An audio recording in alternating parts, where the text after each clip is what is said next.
This is RTV6 News at 6, working for you. The storms are leaving and the severe weather threat ending. We'll talk about what moves in now, coming up. IMPD names the officer accused of shooting Drejon Reed and the officer accused of making a comment about a closed casket. A live report is moments away. The governor announces the state will enter stage 4 of his reopening plan on Friday. We'll show you the new rules going into place and what will be allowed to reopen. Central Indiana churches getting help from the federal government to stay afloat during this pandemic. I'm Kara Kenny. Will tell you why there's new concern that some churches are getting shut out. Good evening to you. I'm Amanda Starantino at the WRTV studios. And I'm Mark Mullins, broadcasting from my home. And first tonight, the strong and severe storms that impacted parts of our viewing area this afternoon have moved out, as you can see on radar. But take a look at this. When those storms were moving through Grant County, this ominous-looking cloud formed. Thanks to Shelby Duell for letting us use this picture. So, Kevin, what are we seeing here? More than likely, this is what we call a scud cloud, Mark, S-C-U-D. They're often detached from the base of the cloud, just hanging out underneath. But when they are attached like that, it can look like a funnel cloud. Notice how it's ragged, though. It's not smooth. And the key is it rotating? If it were a tornado, it would be rotating or a funnel cloud, and that very well may not be in contact with the ground. But it shows you the warm, moist air being sucked into the storm. Let's stay in Grant County. Lots of trees down. This one happened to be on the front porch of a home. This is in Sweetser, just to the west of Marion, but from Tipton to Kokomo on up to Peru and Marion, a lot of wind damage reports. Storms are off to the east. We'll have a much calmer evening, calmer in the sense that it won't be stormy. It will stay windy. We've had wind gusts to 40 to 50 miles per hour. You see some breaks in the cloud cover now. Temperatures, 70s in the western portion of the state, still in the 80s in the eastern portion of Indiana. Tomorrow morning, you'll wake up to low humidity, dry conditions, and 61 degrees. The storms also hit Tipton County hard, overturning what appears to be a camper there. This is between Sharpsville and Windfall in Tipton County. The Wildcat Township Fire Rescue EMS Department took this picture. Well, it's always a good idea to have a device like a weather radio, the Storm Shield app, or the RTV6 app. They'll alert you when there is severe weather coming toward your community. The Storm Shield app and the RTV6 app, they're both free to download on your mobile device. New developments tonight. IMPD has identified the officer accused of shooting Drejon Reed and the officer accused of making a comment about a closed casket following his death. RTV6's Cameron Riddle is live on Monument Circle, the site of another protest tonight, in part over this case. Now, Cameron, what are you learning about those two IMPD officers? Hey, Amanda, good evening. So tonight, I do believe, is day 14 or night 14 of protests here in downtown Indianapolis. But this one is a little bit different. They're calling it a bit of a celebration and a small victory, as much of the protesting downtown has been asking for the release of the names involved in the shooting of Drejon Reed and the comment that came after. It has been more than a month now since Drejon Reed was shot and killed by IMPD at the corner of 62nd and Michigan Road. Since then, again, a call for more answers from Drejon's mother, Dimitri Wynn, the attorney, and protesters has gone on for more than 30 days. Tonight, IMPD has now released the names of two officers involved. The first officer, DeJour Mercer, is the officer who fired his weapon at Drejon Reed. He has been on the force for 4 years, since 2017, and has no disciplinary actions on his record. We did learn, though, after digging through the files, that he was named Northwest District Officer of the Year on April 29th. If you check your calendar, that is exactly 1 week before the shooting of Reed on May 6th. The other officer who made that derogatory comment that the chief spoke out against and disciplined the officer for has been identified as Officer Stephen Scott. Again, made that closed casket comment, and the officer has been disciplined for 5 days, but other than that, has not had any other disciplinary actions so far. With all of this said, there are new developments coming in this afternoon, and we have heard from the special prosecutor out of Madison County, who is now asking IMPD to turn that investigation over to the Indiana State Police. At the same time, I am waiting for an update from Fatima Johnson. She is the family attorney for J. John Reed. They are telling me that they are coming out with a statement in response to all of today's news. We will have that for you likely in the next hour. When we do, we'll have it for you right here. Reporting live downtown, I'm Cameron Riddle, RTV6. A lot of moving parts tonight, Cameron. Thank you for your live report. We do have a big announcement from Governor Eric Holcomb today. The state will be moving into Stage 4 of his reopening plan a few days earlier than anticipated. Stage 4 will now begin on Friday. RTV6's Megan Sanctorum visited a water park preparing to reopen. She explains what other businesses will open and what changes you can expect to see. Places like Freedom Springs Aquatics Center in Greenwood would typically be packed with people this time of year, but instead it looks like this. The only people you'll find inside right now are staff members as they prepare to open the park. In our head, we've had this so programmed operationally on paper and opening them how it's going to look months in advance, preparing for this. Now we are just days away from Phase 4, when entertainment facilities can open at 50% capacity. And water parks like this will look a little different. You'll notice chairs will be spaced further apart. There are markings on the ground telling people where to stand, and you'll see sanitizing stations like this set up throughout the park. Phase 4 also means retail stores will be able to open at 100% capacity. Restaurants and dining rooms can open at 75%. Bars and nightclubs can open at 50%. Casinos can open with Gaming Commission approval. And social gatherings can now include up to 250 people. The governor announcing just hours ago will enter Phase 4 a few days sooner than initially anticipated. Hoosiers have, I think, for the most part, been very not only patient but vigilant, and that is that combination has allowed us to weather this storm and continue to progress from Stage 1 to Stage 2 to Stage 2 to Stage 3, and now on to Stage 4. Some people in Greenwood say it's a welcome step toward a sense of normalcy. Most people I know are anxious to swim, come back out and swim and start summer, and do what we usually do in the summer. Working for you, Megan Sanctorum, RTV6. Marion County is under more strict guidelines than the rest of the state and has been slower to move into new phases. A spokesperson for Mayor Hogsett says we will learn more about Marion County's next steps tomorrow. We have a breakdown of everything being allowed to reopen Friday in Indiana for Stage 4 up on our website. That's theindychannel.com. You can also use the RTV6 app. Today, the state shows a drop in the number of new COVID-19 cases and deaths. The Indiana State Department of Health reports 339 new cases of the coronavirus. That's nearly 100 fewer new cases than yesterday. So far, 38,337 Hoosiers have been diagnosed with the virus. The Department of Health also confirms 15 new COVID-19 deaths. That's 8 fewer deaths than yesterday. Since the pandemic began, 2,173 people in our state have died from coronavirus. More than 320,000 Hoosiers have been tested for COVID-19. 12% of them have tested positive for it. The Rebound Indiana is RTV6's commitment to making sure systems are in place and are working to help people get back on their feet. More churches in central Indiana are getting taxpayer money to stay afloat during this pandemic in the form of the federal Paycheck Protection Program. But some are concerned that many churches are not getting the help they need. Call 6 Investigates' Kara Kenny has been digging into this for the past 2 months and joins us now with what is being done to address this disparity. Under the Paycheck Protection Program, churches can apply for federal loans they don't have to pay back as long as the money is spent on mortgages, utilities, and payroll. Sanders Temple here on the east side applied and got approved.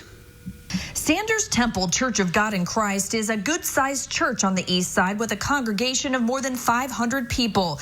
Like many churches, they haven't had in-person services in months because of the pandemic, and their finances have suffered. Our revenue is down 27% year-to-date April compared to that same period in 2019. The church's CFO applied for federal funding under the Paycheck Protection Program.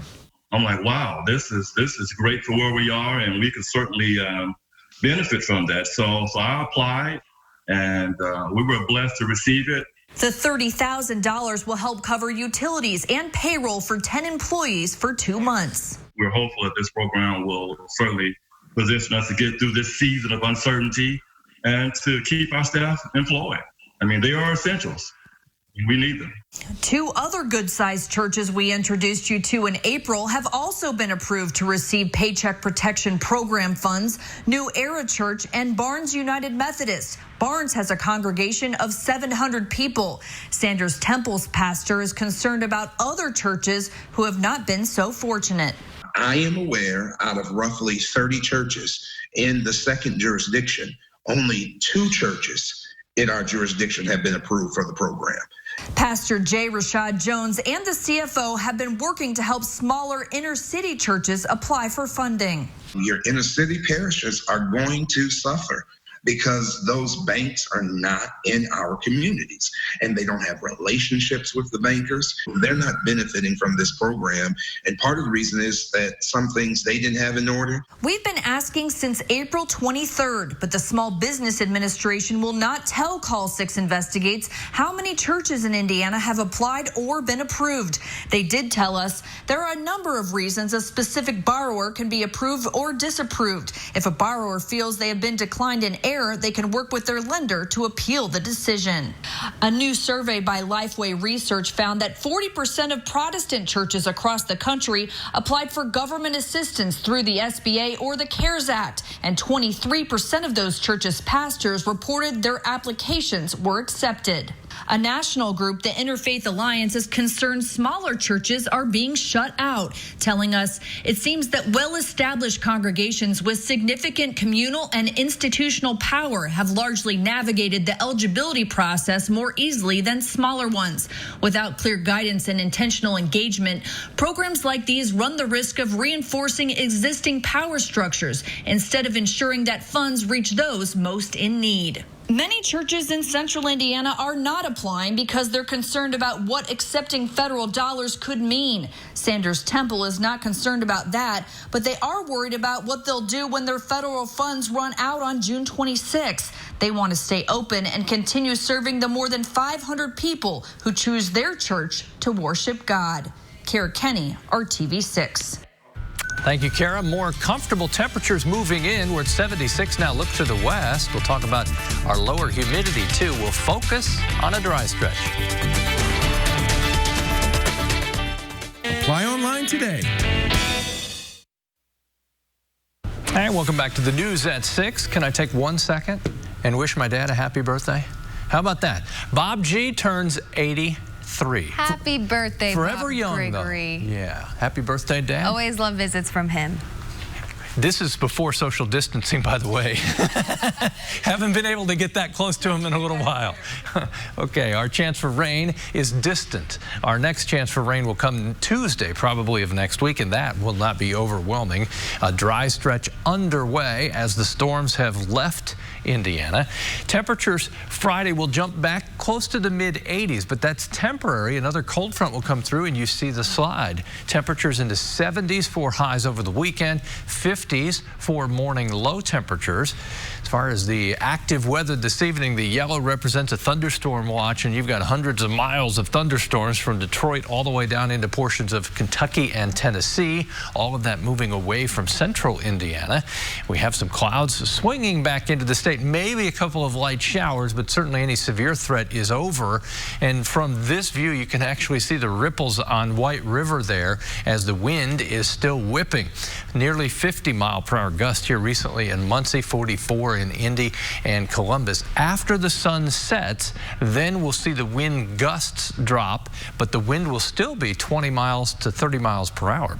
76 in Indianapolis now, more comfortable. Muncie's at 85 temporarily. Humidity is being pushed out of the state by that stronger wind out of the west-northwest, and the drier air is going to win out.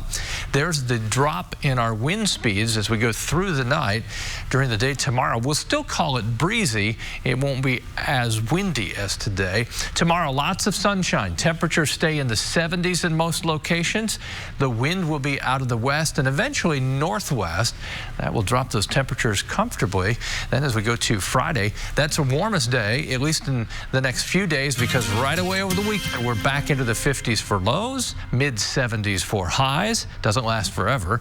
Back to that slight chance of rain Tuesday and Wednesday with temperatures in the middle to upper 80s. Amanda, Mark? Thanks, Kev. Movie night has become very much a stay-at-home function over the past couple of months, but film fans can make the best of it this summer. Yeah, Indy's Heartland Film Festival is getting ready to open up its box office in a brand new way. And as Brad Brown explains, you'll get to watch it all from your couch. Movie theaters remain closed across the country, but for the staff at Indy's Heartland Film, their show will go on. Some of our friends who run film festivals had to go virtual at the last minute, cancel, postpone. So we've been fortunate where our first Shorts Fest, Indy Shorts, is happening in July. So we have some time to plan, but even things change weekly as well. The Indy Shorts Film Festival is keeping its July 21st through 26th dates. The event is moving to a mostly virtual setup, with 128 entries being made available on demand online. We're looking at it as an opportunity, you know. In the past, you had to go to a film and you had to go at a set time. You couldn't go on Saturday and see all the films all at once because they were scheduled throughout the week. So now you can see all the films just at the comfort of your home. You can really plan it out according to your time frame. And I think that's a huge benefit to the public. The festival lineup will include a little something for everyone. From documentaries to family fare, horror thrillers and love stories, plus special spotlights for films made in the Hoosier state. Now that it's digital, we were concerned maybe people wouldn't want to play their film on a digital festival. We had 100% acceptance rate. People were super thrilled and excited. People want to do a live Q&A. They're excited that we're moving forward with an event, and they're excited that they can still connect with people on the other side of the world. The Shorts Fest will be adding another unique element at Tibbs Drive-In Theater, giving fans a chance to enjoy several nights of short films under the stars. Moviegoing is a communal experience. You share your laughs, tears, whatever on screen with people too, even if it's a car away as well. So yeah, I think people want the cinematic experience. This has actually kind of forced us to be smart and giving people kind of the market share of what they're looking for. Heartland will be announcing the lineup for the Indy Shorts Festival on June 25th. Tickets for the drive-in events will go on sale then as well. Greg says everything is still on track for the Heartland International Film Festival to open here on October 8th. Many options on the table, though, as to how that event will look when it begins this fall. Movie fans, though, will have plenty to see around here in the months ahead. Working for you, Brad Brown, RTV6. Well, another sport getting back at it this week. The PGA Tour plays its first tournament in 3 months in Fort Worth, Texas. And among those on the entry list is Avon's Patrick Rogers, looking to lead the tour in the standings and with change in social justice. It's a whole new drive for the 27-year-old. Sports director Dave First with the Sports Extra Spotlight. Back in the swing of things, the PGA Tour returns after a 12-week hiatus, and joining us on a Zoom call, Avon's Patrick Rogers. Can't wait. Yeah, it's been really nice. I think we're all really chomping at the bit. It was pretty surreal just flying to Fort Worth this week from Florida and just kind of going through the new protocols. We're talking temperature checks, social distancing, no handshakes, about a quarter of the usual tour staff on hand. Even the statue of Ben Hogan at Colonial is wearing a mask. But Patrick has been practicing that way for a while, back in his Florida home. Can you share who you've been playing with in Central Florida?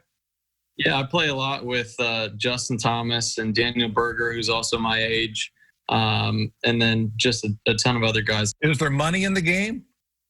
Yeah, there's a lot of friendly competition. It's enough to get your heart racing. Certainly a lot has happened in the last 3 months, and the pandemic is one thing.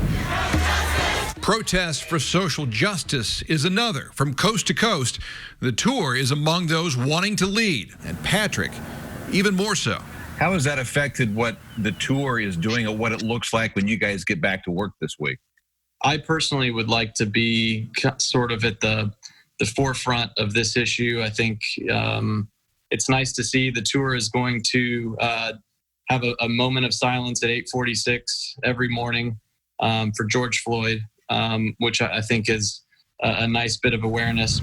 If the tour can be my platform to make a positive difference in the world, then I'm definitely all about it.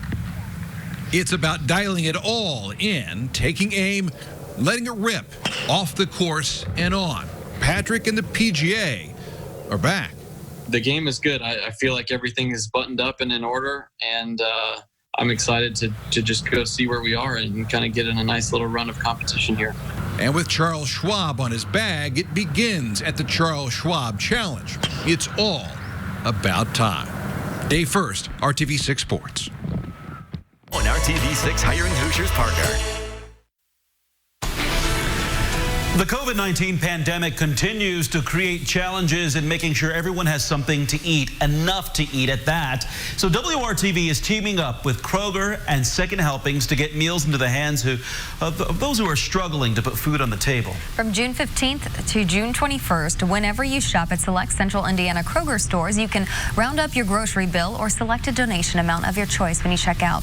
The proceeds will go directly to Second Helpings. Working together, WRTV and the Scripps Howard Foundation will match up to $12,000 in donations. You can find out more at your Kroger store or at theindychannel.com/feedinghoosiers.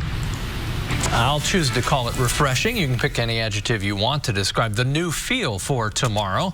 The humidity will be way down. Temperature in the morning right around 60 degrees and then 74 at noon. Afternoon temperature stay in the 70s. It will still be breezy. Winds gusting around 20, but at least sunny with less humidity. We can enjoy that, I think. Amanda? Absolutely. Thanks, Kevin. And thank you for making RTV6 your choice for news. Join us again for the news at 7. We'll see you then.